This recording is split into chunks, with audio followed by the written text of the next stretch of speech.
ओम नमः शिवाय।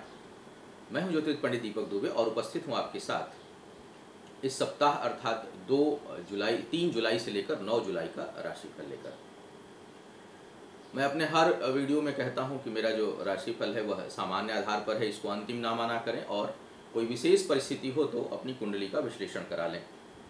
दूसरा, यह लग्न पर आधारित होता है, इसको आप अपने नामाक्षर, सूर्य, चंद्र इत्यादि राशियों से ना माना करें। अब एक बड़ा अच्छा संदेश मुझे प्राप्त हुआ है पिछले सप्ताह के साप्ताहिक जो मेरा वीडियो है उसके ऊपर। अपनी और उनकी मर्यादा को ध्यान में रखते हुए नाम नहीं लूँगा, लेकिन संदेश जरूर बताऊँगा, क्योंकि मैं हर वीडियो में बोलता हूँ कि मेरा जो राशिफल है वह सामान्य, और इसका सिर्फ ये कारण होता है कि सच में राशिफल सामान्य होता है। तो किसी का बड़ा प्यारा संदेश आया है कि आप जो है वो जब जानते हैं कि आपका राशिफल सामान्य है तो इतना बड़बड़ करके कान क्यों पका देते हैं, और मंदिर बनाना चाहते हैं तो लगता है दान के लिए आप ही जो है वह उपयुक्त हैं, ऐसे करके आया हुआ है। शिकायत भरा लहजा है कान। ऐसे बहुत से लोग होंगे जो मैं अभी कल परसों पार्क जा रहा था टहलने शाम के समय, तो मैंने देखा कि एक कोल्ड ड्रिंक का केन पड़ा हुआ था नीचे, और कोई एक व्यक्ति जा रहा था, वो केन पड़ा हुआ है किनारे और उस पर वह जोर से लात मार करके फिर आगे बढ़ा। कई बार हम जीवन में अगर हमें कुछ चीज़ पसंद नहीं है तो उस पर हमें अपना समय व्यर्थ नहीं करना चाहिए। सबका अपना जीवन का लक्ष्य है, सबका अपना उद्देश्य है। हाँ, अगर आपका दरवाज़ा खटखटा कर कोई आपको परेशान कर रहा है तो ज़रूर आप उसको प्रत्युत्तर दीजिए, लेकिन कई ऐसी चीज़ें हैं जो दरवाज़ा खटखटा कर नहीं हो रही हैं, वो समाज में होंगी। जिसको जो पसंद है वो करेगा। अब भाई मैं पंडित हूँ, ज्योतिषी हूँ, मंदिर ही बनवाऊँगा, मंदिरालय तो बनाऊँगा नहीं, पब तो खोलूँगा नहीं। तो सबके अपने उद्देश्य हैं, और जो कार्य अपने से नहीं होने लायक रहेगा वो अपने शुभचिंतकों से, अपने मित्र से, अपने माता से, अपने पिता से, अपने बड़े से, अपने दोस्त से उसमें सहयोग भी मांगूंगा, और इसको मैं बुरा भी नहीं समझता। तो जिन लोगों को भी कोई चीज़, यही नहीं मैं केवल इन्हीं के लिए नहीं, आपकी अपने ज़िंदगी में भी यदि आप किसी चीज़ से बहुत नापसंद करते हैं तो आपको तो पता है अपनी पसंद और नापसंद, उस पर आपको चाहिए कि आप अपना समय व्यर्थ नष्ट ना करें, क्योंकि समय बहुत बहुमूल्य है। हम लोगों के पास 24 घंटे ही सबके लिए हैं।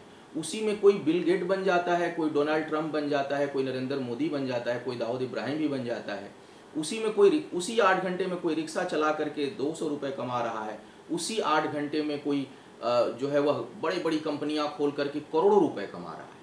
उसी 2 घंटे में कुछ लोग अपना समय गालियां देने में व्यतीत कर देते हैं। उसी 2 घंटे में कोई साधु संत होगा तो प्रवचन दे रहा है।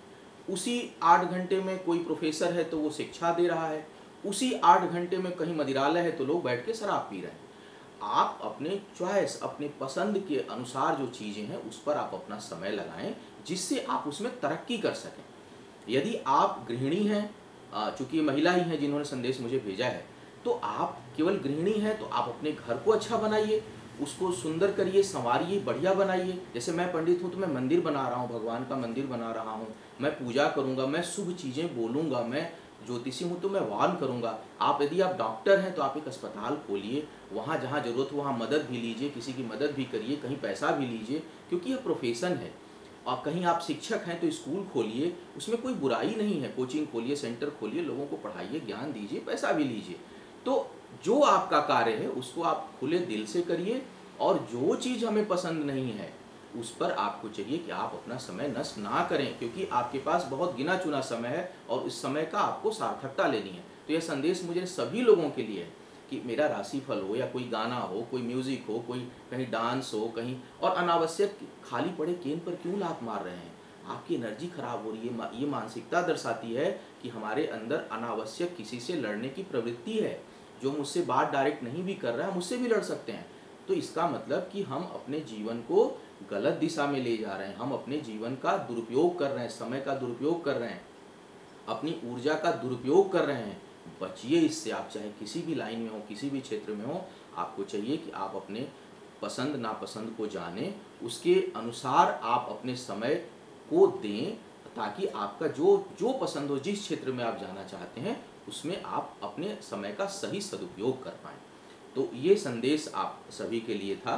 और उम्मीद है कि जिन्होंने लिखा था उनको भी मेरा संदेश, मुझे कोई नाराज़गी नहीं, आपको अच्छा नहीं लगा होगा, आपने लिखा होगा, लेकिन मुझे लगता है कि शुरू में हमारे यहाँ से लोग मार्केटिंग में जुड़े जो लोग टीम ना, तो वो मेल भेजने लगे मेरे राशिफलों का। तो मैंने जब मेरे संज्ञान में आया तो मैंने मना किया। तो हमारे यहाँ से कोई डायरेक्ट मेल नहीं जाता, कभी किसी को फ़ोन नहीं जाता, कोई सब चीज़ों को हम लोग नहीं किसी को करते, ताकि हमें सिर्फ वो लोग देखें जो मुझे पसंद करते हैं। और मेरा उद्देश्य है तो मैं अपने कार्यों को कर रहा हूँ, आप भी अपने उद्देश्य पर अपना समय खराब करिए। अभी दान मांग रहा था, सही बात है, दान मांग रहा था और फिर मांगूंगा, क्योंकि अभी जो है वो गर्मी का दिन था, तो मंदिर अभी निर्माण कार्य रुका था, और आप लोगों के, बहुत से लोगों के सहयोग से करीब करीब 30 से 40% उसका कार्य हो चुका है, और अभी 60% बाकी है, जो अब श्रावण मास से पुनः प्रारंभ होगा। तो एक बार फिर कह रहा हूँ कि जो लोग सहयोग दे सकते हैं मंदिर निर्माण के लिए, वो अपना सहयोग अब पुनः प्रारंभ कर सकते हैं, क्योंकि कार्य श्रावण के महीने से फिर से प्रारंभ होगा। आइए राशिफल की बात करते हैं एक बार पुनः, कि जो है वह, और पुनः कहूँगा कि यह सामान्य आधार पर ही होता है, इसको आप कभी भी अंतिम ना माना करें। मेष वालों की यदि मैं बात करूं, मेष राशि वालों की, तो इस सप्ताह बौद्धिक क्षमता बहुत अच्छी रहेगी आपकी, वाणी सौम्य रहेगी, प्रभावित करने वाली रहेगी, दूसरों को आप अच्छा बोलेंगे और उससे आपको लाभ होगा। बौद्धिक क्षमता के बल पर आय में बहुत अच्छी वृद्धि कर सकते हैं इस सप्ताह आप। तो मुझे लगता है कि दिमाग से संबंधी जितने लोग काम करते हैं वो इस सप्ताह अधिक सफल होंगे। वैवाहिक जीवन में कुछ परेशानियां नज़र आ रही हैं, कुछ थोड़े समय के लिए, बहुत लंबे समय के लिए परेशानी नहीं होगी, लेकिन कुछ समय के लिए परेशानियां नज़र आ रही हैं। थोड़ा वहाँ एक दूसरे को समय दीजिए, एक दूसरे को स्पेस दीजिए। रिश्ते हमेशा स्पेस देने से चलते हैं, शक करने से और बांधने से कभी रिश्ते नहीं चलते।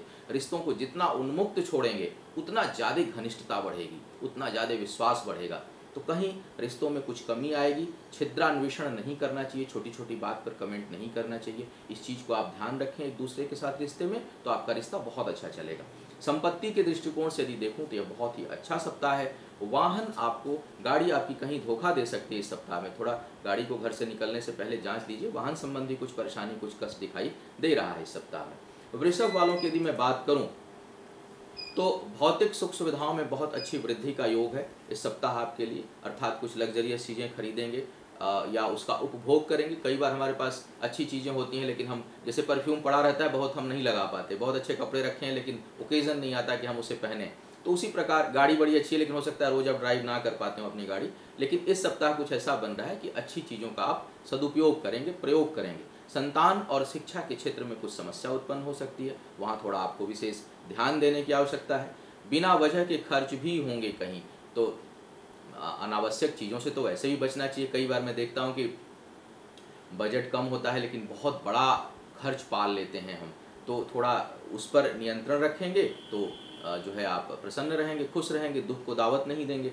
प्रेम संबंधों में भी कुछ खटास, कुछ तनाव, वक्री शनि थोड़े बने हुए हैं सप्तम भाव पर, सावधानी रखने की जरूरत है। अनावश्यक गुस्सा आएगा एक दूसरे के साथ, थोड़ा गुस्से पर नियंत्रण रखें और एक दूसरे से प्रेमपूर्ण व्यवहार करें। इस सप्ताह यात्रा संभावित है जो आपके लिए लाभकारी होगी।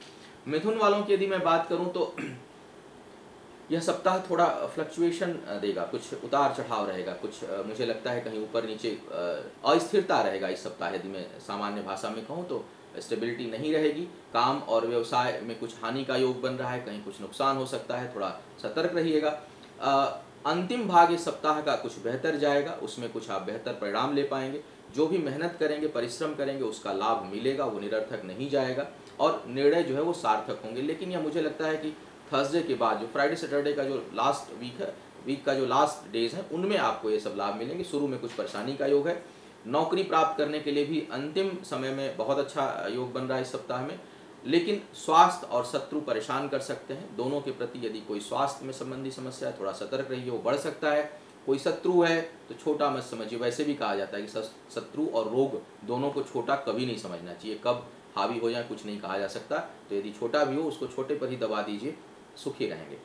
कर्क वालों की यदि मैं बात करूं तो आय के लिए बहुत बेहतर सप्ताह है। करियर में कोई रुकावट है तो उसमें वह दूर होगा, आपको कुछ उसमें उन्नति मिलेगी। विदेश से संबंधी कोई काम करते हैं या कहीं यात्रा का योग बना रहे हैं तो बना डालिए, उसमें आपको लाभ मिलेगा। गर्भवती महिलाएं जो हैं उनको थोड़ी सावधानी रखने की आवश्यकता है, कुछ वहाँ कठिनाई दिखाई दे रही है। सप्ताह के अंतिम भाग में कुछ पारिवारिक सुखों में कमी हो सकती है आपके लिए, लेकिन बाहरी जो संबंध हैं, घर परिवार के बाहर के जो संबंध आपके हैं, वहाँ से आपको बहुत लाभ मिलने वाला है और बहुत सहयोग मिलने वाला है। मन पर थोड़ा नियंत्रित रखिएगा, अपने मन को नियंत्रित रखिएगा, सप्ताह के अंतिम भाग में कुछ बहक सकता है। सिंह वालों की यदि मैं बात करूं तो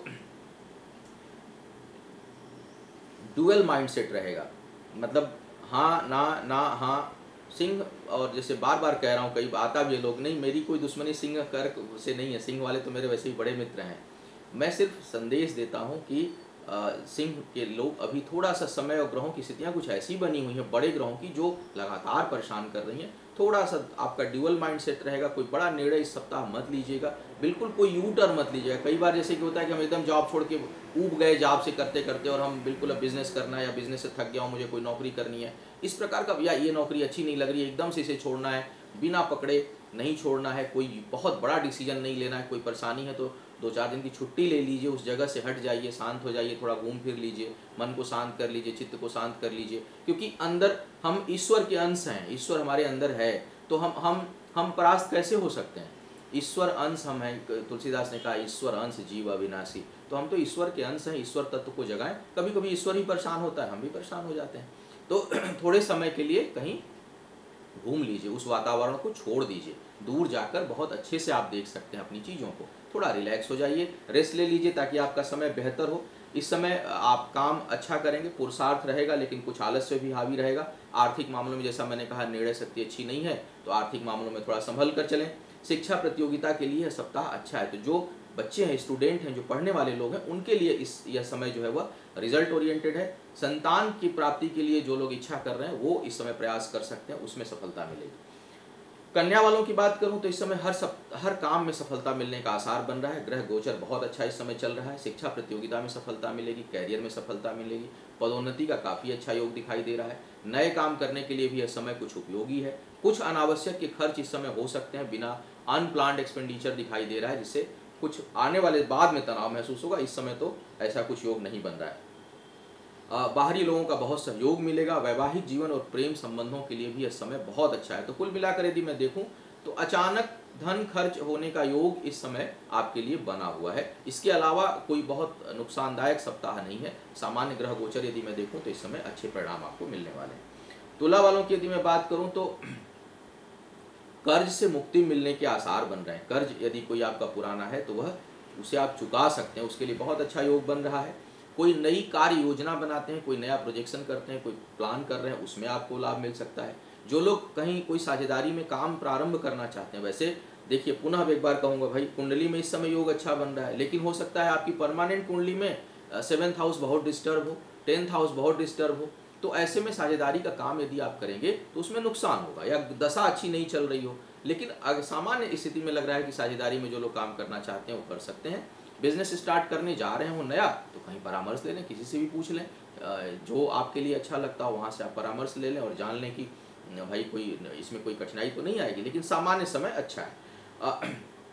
संतान के लिए थोड़ा सा यह कठिनाई भरा समय दिखाई दे रहा है, और मुझे लगता है कि थोड़ा अपने रिश्तों को और मजबूत बनाने का प्रयास करिए, वहाँ कहीं कुछ परेशानी जो है आपके लिए उत्पन्न हो सकती है। वृश्चिक वालों की बात करूं तो पुनः जैसा मैंने कहा सिंह वालों के लिए, उसी तरह से वृश्चिक वालों के लिए थोड़ा और ज़्यादा है। बहुत कमज़ोर समय है इस समय, बहुत कमज़ोर समय है। सावधान, सिर्फ यही कहूँगा, कमज़ोर समय हो तो उससे घबराना नहीं चाहिए, सावधानी से चलिए, क्योंकि घबराहट में तो जो है वो हम बहुत नुकसान कर बैठते हैं। तो धैर्य रख लें, जरूरी नहीं कि हम उड़ान भरें उस समय भी। अक्सर क्या होता है, खराब समय में रिश्तों को बहुत बचाना पड़ता है, क्योंकि सबसे पहले जो करीबी रिश्ते होते हैं वो खराब समय में उनके टूटने का भय बहुत अधिक होता है। तो खराब समय में एक तो रिश्ते बचे रहें, ईश्वर से प्रार्थना हो। खराब समय में धैर्य ना खत्म हो, ये ईश्वर से प्रार्थना हो। और खराब समय में इज्जत बची रहे, ये प्रार्थना हो, क्योंकि इन तीनों चीज़ों पर बहुत परेशानी होती है। तो आप थोड़ा ईश्वर से प्रार्थना रखें, धैर्य रखें अपने क्रोध पर, क्योंकि हम दूसरे की चीज़ों पर नियंत्रण नहीं कर सकते। अपने क्रोध पर नियंत्रण रखें, अपने को शांत रखें। कोई नया रिश्ते में मत पड़िए इस समय। कोई कितना भी अट्रैक्टिव रिलेशनशिप आ रहा हो, चाहे लड़की हो आप चाहे लड़का हो, उसमें आप आपको नहीं पड़ना है, यह सलाह दे रहा हूँ, क्योंकि इस समय बहुत नुकसान हो सकता है। वर्तमान रिश्ते को भी संभालने की बहुत अधिक आवश्यकता है। कामों में सफल होंगे, लेकिन बहुत अधिक प्रयास की आवश्यकता है, तो थोड़े अपने प्रयास को बढ़ा दीजिए। आज मैंने देखा, मैंने फेसबुक पर एक पोस्ट डाला था अपने कि लक्ष्यहीन जीवन जो है वह निरर्थक होता है। किसी के भी जीवन में यदि कोई लक्ष्य नहीं हो तो उसका सार नहीं है। तो वहाँ पे किसी ने डाला है कि यदि भाग्य साथ ना दे तो लक्ष्य बनाकर भी क्या करें। देखिए, भाग्य और कर्म का बहुत अद्भुत तालमेल है। कर्म आप निरंतर करते रहेंगे तो भाग्य तो कभी न कभी साथ दे ही देती है, क्योंकि किसी का भी भाग्य 24 घंटे खराब नहीं होती। कहते हैं जैसे कि वाणी पे भी कभी न कभी सरस्वती का वास होता है, हमेशा नहीं होता, उसी तरह से भाग्य भी हमेशा खराब किसी की भी नहीं होती। तो यदि हम कर्म किए रहेंगे तो भाग्य, जैसे दिसंबर के महीने में एक उदाहरण दे रहा हूँ, सामान्य गेहूं की बुआई होती है, गेहूं की फसल की बुआई दिसंबर में होती है, तो दिसंबर जनवरी में होनी, नवंबर लास्ट दिसंबर में होने लगती है। वह पक के तैयार होता है अप्रैल में। अब देखिए, भाग्य और कर्म की बात आपको बता रहा हूँ। यदि आप वो दिसंबर का कर्म नहीं किए होंगे, आपने उसकी बुआई नहीं की, उसकी जुताई नहीं की, उसमें आपने अच्छे खाद और पानी नहीं डाले, तो जो अप्रैल में परिणाम आएगा वो ऊपर नीचे हो जाएगा, या होगा ही नहीं, डाला ही नहीं तो होगा ही नहीं। लेकिन अगर डाले हुए हैं और भाग्य बहुत अच्छी है तो फसल खूब अच्छी होगी। लेकिन अगर भाग्य खराब है तो भी कुछ नहीं होगी। गेहूं नहीं मिलेगा तो भूसा मिलेगा, आप जो है अपने मवेशियों को खिला सकते हैं, पशुओं को खिला सकते हैं, कुछ ना कुछ रिजल्ट आएगा। जैसे आप जब एडमिशन जुलाई में आपका बच्चा लेता है और उसका एग्जाम होता है फरवरी मार्च में, वो पूरे साल पढ़ता है, अगर वो बहुत अच्छा परिश्रम किया रहेगा, बहुत अच्छा कर्म, तो उसका रिजल्ट बहुत अच्छा आएगा। भाग्य अच्छा होगी तो और अच्छा रिजल्ट आ जाएगा। भाग्य खराब होगी तो रिजल्ट हो सकता है कुछ कमजोर आए, पूरा उतना ना आए, या जब एग्जाम देने जाए तो वो क्वेश्चन बाई चांस ना आए जो उसने तैयार किया था। लेकिन 10 में से 5 तो आएगा, 1 तो आएगा, 2 तो आएगा, 30% तो आएगा, तो उतना उसका अचीवमेंट होगा। तो कर्म और भाग्य का अद्भुत समन्वय होता है। यदि कर्म आप किए हुए हैं तभी भाग्य उसको बढ़ा या घटा सकती है, लेकिन आपने कर्म ही नहीं किया तो भाग्य कितनी भी साथ हो, आप जीरो पे रहेंगे। तो इस चीज को आप मान करके कर्म आपको करते रहना चाहिए। और इसीलिए अभी वृश्चिक की मैं बात कर रहा तो यही कह रहा हूं कि आपको कर्म का परिणाम मिलेगा, सफलता मिलेगी, लेकिन थोड़ी रुक के मिलेगी। तो प्रयास जारी रखिए अपनी। आर्थिक हानि का योग है, जैसा मैंने भी कहा, पहले भी कहा, तो कोई बड़ा निर्णय इस समय मत लीजिए और फिजूल खर्ची और क्रोध पर खूब नियंत्रण रखिए। धनु वालों की यदि मैं बात करूं तो इस समय धनु वालों का टाइम अच्छा चल रहा है। अभी किसी का इस पर भी आया था कि धनु वालों के लिए आप कुछ फेवरेबल बोलते हैं। मेरे बोलने से अगर अच्छा हो तो मैं सबके लिए अच्छा बोलूं, लेकिन हम तो ग्रह के हिसाब से बोलते हैं। ग्रह गोचर इस समय धनु पर अच्छे बने हुए हैं। सूर्य, मंगल, बुध एक जगह, बृहस्पति केंद्र में है, शनि जो है वो द्वादश में, राहु है केवल भाग्य स्थान पर, केतु पराक्रम स्थान पर। तो ग्रह गोचर वाकई बहुत अच्छा बना हुआ है। मैं कहाँ से उसमें से कुछ खराब निकालूं, तो खराब अभी नहीं निकला है। इसलिए धनु वाले खुश रहें, आय के नए स्रोत उत्पन्न होंगे, बिजनेस अच्छा कर सकते हैं, सम्मान, मान सम्मान मिलेगा। आप जो प्रयास कर रहे हैं वो सही दिशा में इस समय जा रहा है। अच्छा समय हो तो ईश्वर को धन्यवाद दीजिए और खूब मेहनत किया करिए और हमेशा प्रार्थना करिए, क्योंकि अच्छे समय में पाप होने का भय होता है, अच्छे समय में सोच खराब हो जाती है, अच्छे समय में घमंड आ जाता है। बस इतना अगर बचा रहेगा तो शनिदेव हावी नहीं होंगे। तो आप थोड़ा अच्छे काम को करते रहिए, समय अच्छा है। दूर से जो लोग काम कर रहे हैं उनको इस समय और लाभ होगा, और उम्मीद है कि कर्ज और शत्रु यदि कोई है तो वो परास्त होगा। रोग में भी आपको राहत मिलेगी। प्रेम संबंधों के लिए भी यह समय बहुत अच्छा है। अब मकर वालों की बात करता हूँ। मकर वालों की यदि मैं बात करूँ तो विरोधियों के कारण कुछ लाभ का योग बन रहा है। कर्ज यदि आप लिए हुए हैं तो और आप उसे खत्म करना चाहते हैं तो इस समय उसे आप समाप्त कर पाएंगे, इसके लिए बहुत अच्छा समय। रिश्तों के लिए समय लगभग सामान्य है, कोई बहुत उतार चढ़ाव दिखाई नहीं दे रहा है। धन इस समय बहुत आएगा, आय में वृद्धि रहेगी, लेकिन उसे आप बहुत अधिक एकत्रित नहीं कर पाएंगे, इकट्ठा नहीं कर पाएंगे। बौद्धिक कार्यों के लिए यदि मैं बात करूं तो समय बहुत अनुकूल है, लेकिन समय बौद्धिक कार्यों के लिए अनुकूल होते हुए भी कंपटीशन वगैरह में यदि आप कोई कंपटीशन या इंटरव्यू दे रहे हैं तो वहाँ रिजल्ट तुरंत नहीं आएगा। सफलता तो मिलने की संभावना बहुत अच्छी है, लेकिन वहाँ से रिजल्ट तुरंत नहीं आएगा, रिजल्ट अभी रुकेगा। हो सकता है चीज़ें टलें कि नहीं आज नहीं, कल कल नहीं, परसों परसों नहीं, चौथे रोज। तो इस प्रकार का कुछ योग बन रहा है। लेकिन कुल मिलाकर यदि मैं देखूँ तो यह सप्ताह बहुत अच्छा है। कर्ज समाप्त करने के लिए बहुत अच्छा सप्ताह है। प्रयास करिए, यदि जो लोग कर्ज में डूबे हुए हैं, कर्ज के लिए परेशान हैं, वो मुझे लगता है कि सप्ताह निकलने में समर्थ होंगे। कुंभ वालों की यदि मैं बात करूँ तो थोड़ा उतार चढ़ाव इस सप्ताह रहेगा। रिश्तों के मामले में, रिश्तों में कहीं कुछ नरम गरम बनेगा, कुछ वाद विवाद प्रतिवाद इस तरह का योग बन रहा है। जो लोग साझेदारी के काम में हैं वहाँ थोड़ा भी वो भी सतर्क रहें, क्योंकि वहाँ एक दूसरे से अनावश्यक कोई बहुत बड़ा कारण नहीं होगा, लेकिन छोटी छोटी बात पर विवाद होकर के साझेदारी टूटने का खतरा बन रहा है। तो आप थोड़ा उसको संभालिए और छोटी छोटी बातों में मत उलझिए। सामाजिक जीवन में जो लोग काम कर रहे हैं उनके लिए कहीं अपमान का भय बन रहा है, तो आप थोड़ा सतर्क हो जाइए, क्योंकि सार्वजनिक जीवन में यश जल्दी मिले या नहीं, अपयश बहुत जल्दी मिलता है। तो आप थोड़ा ध्यान रखिए कि कहीं कोई मेरे कार्य से कोई अपयश तो नहीं मुझे मिल जाएगा, तो उस पर ध्यान रखना है। केस मुकदमे में यदि चल रहे हैं तो उसमें भी थोड़ी सावधानी रखिए। और जैसा मैंने अभी किसी राशिफल में पहले भी कहा कि रोग और शत्रु को छोटा नहीं समझना चाहिए, तो आप हमेशा उस पर नज़र रखिए और उसको कड़ाई से निपटिए, वहाँ दबिए मत। केस मुकदमे में आप स्ट्रांग होकर के आगे इस समय बढ़िए, तो आप उसे दबा पाएंगे। और हटेंगे पीछे, टालेंगे तो वो बड़ा हो जाएगा। तो बेहतर है कि जिन लोगों के ऊपर भी कोई इस प्रकार की समस्या चल रही है उस पर आप एग्रेसिव होकर के, एग्रेसिव का मतलब मारना नहीं किसी को, मतलब ये कि उस पर तुरंत अच्छा एडवोकेट करना, उसकी फाइल करना, उसके पीछे पड़ करके उस पर समय दे करके उसको समाप्त करिए, तब आप सफल हो पाएंगे। मीन वालों की यदि मैं बात करूं तो इस समय आपके लिए देख रहा हूं तो हेल्थ के मामले में कुछ प्रतिकूल समय है। स्वास्थ्य के लिए कुछ कठिनाई उत्पन्न हो सकती है, स्वास्थ्य का ध्यान रखिए। शिक्षा के मामले में भी थोड़ा मन अशांत है, अधीर बने रहेंगे, जल्दी जल्दी करेंगे जिस कारण कुछ गलती होने की संभावना बनेगी। थोड़ा धैर्य रखिए। लेकिन सगे संबंधियों के साथ संबंध बहुत अच्छा रहेगा और उनका सहयोग मिलेगा, इस दृष्टिकोण से अच्छा है। वैवाहिक जीवन के लिए समय बहुत अच्छा है। कोई वाद विवाद या केस मुकदमा है तो उसमें विजय मिलने की संभावना बन रही है। लेकिन जैसा मैंने कहा, स्वास्थ्य के मामले में थोड़ा सतर्क रहिए। इनकम भी कुछ कम हो सकती है थोड़े समय के लिए, तो इनकम को बढ़ाने का प्रयास करिए, मेहनत को बढ़ाने का प्रयास करिए। मन कुछ चंचल दिखाई दे रहा है मीन वालों का, मन पर थोड़ा नियंत्रण रखिए, शांत रखिए। मन पर नियंत्रण रखने का एकमात्र तरीका है उतना ही सोचें जितना आवश्यक हो, और थोड़ा ध्यान कर लें, थोड़ा मेडिटेशन कर लें, खूब पानी पिया करिए। और दिन में कोई एक ऐसा समय जरूर निकाला करिए, आधे एक घंटे का, और उसमें वो काम आप किया करिए जो आपको सबसे अच्छा लगता है। इससे भी आपका मन बहुत प्रसन्न रहेगा। तो उम्मीद है आपको मार्गदर्शन मिला होगा, आप अपने समय को और बेहतर बनाएं, यही मेरा उद्देश्य है। और मैं तो अपना ही काम करता रहूँगा आप लोगों के लिए हमेशा। और ईश्वर मुझे शक्ति दे कि मैं अपने मार्ग पर बना रहूं। भगवान शिव से आप सभी के लिए शुभकामना और प्रार्थना, आने वाला समय बेहतर हो। पुनः मुलाकात होगी किसी नए विषय पर, तब तक के लिए मुझे आज्ञा दें। ओम नमः।